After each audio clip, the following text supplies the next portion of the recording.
Sa loob ng kwarto, so sa labas naman guys ng bahay tayo magpalina. So iikot natin siya guys, no? Yan. Para mawala yung mga yung mga bad spirits.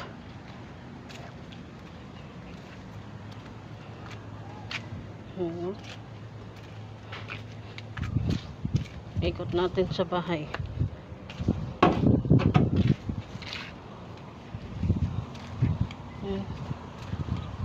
Tayo.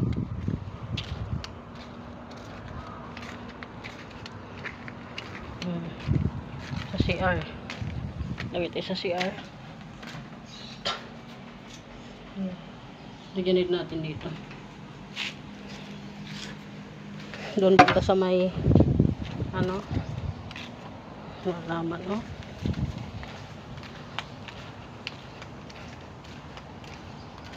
Ikot-ikot natin dito.